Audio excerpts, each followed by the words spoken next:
what you got. Again, you look at North Texas, defensively they're pretty strong in terms of the national numbers, and they're top 20 against the run. They're probably going to load the box against you. I mean, how do you, without revealing the secret, how do you deal with that? How do you approach it? What's the best, most effective way against a really good defense that will load the box? And I think that's a great question, and we're still trying to figure that out right now. When you look at them on film and you look at their numbers, they do just a phenomenal job on defense, not only in defending the run, but the pass as well. They're going to challenge every single play, every single throw.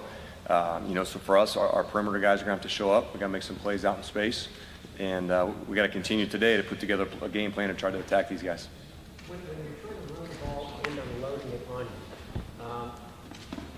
how do you create space with the passing game and then open up the run, or how do you Yeah, I think so. I think that you have to find ways to get the ball on the perimeter, get the ball in space. You got to find different ways to run the ball. And they're going to make it very tough. I think they're giving up 85 yards a game rushing. I mean, something ridiculous. So, and they've been doing it for a long time. This staff knows what they're doing. They're coached very well, and it'll be a great challenge. You guys were able to kind of dominate the last game against Missouri, and not so much against Maryland.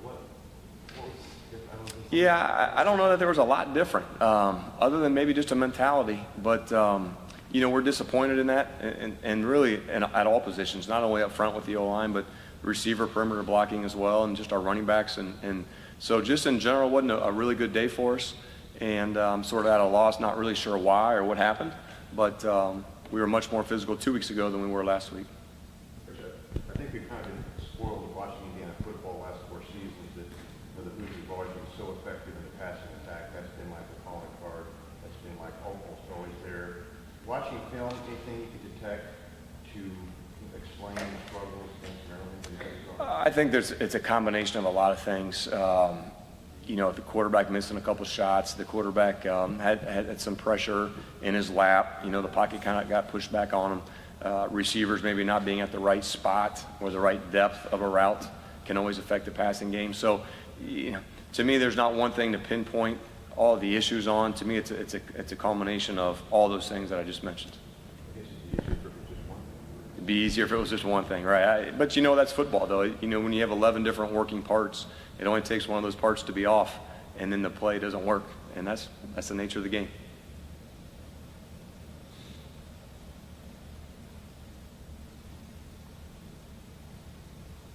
The ability to get men and the receivers in sync, which I know is a work in progress and something that just comes with experience, but how do you accelerate that? And I'm sure you already have, but what's the key to accelerating that, especially the rest of the way? Right, it's a great question. It has a lot to do with what we do during the week on the practice field, with reps that we get on the practice field, with those guys watching film together. People use the word chemistry, and I think we're still trying to develop that chemistry, that we know where everyone's going to be at every time. Nate can trust it and rip it and throw it.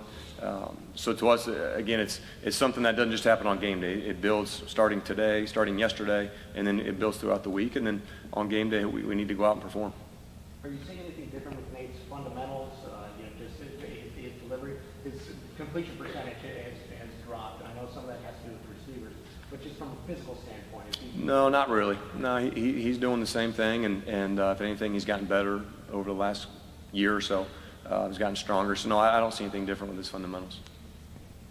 What do you tap into to Noah since he's been here before in terms of game planning? A lot, a little? Yeah, just a little, because structurally they're still the same, and so for us to put the film on, we can see where they're fitting, where their responsibilities are. He helps a little bit maybe with some personnel and who are some of their better players. They're more physical players or speed rushers, things of that nature. But overall, in general, not a ton. You go back and look at film and just say, wow, I could have done a better job with the play call here, a better job there. How do you basically? Yeah, always. That happens every single week, every single game. Even after the Missouri game, when you win, there are always calls that you want back.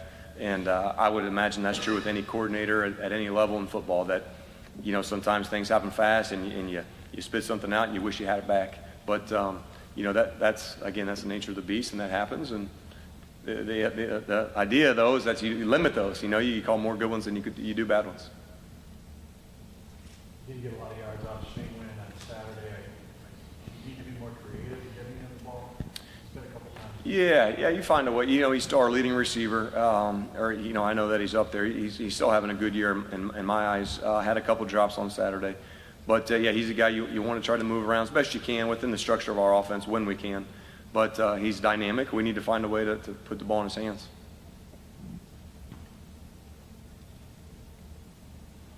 All good. Thanks, man. I appreciate it. Thank you.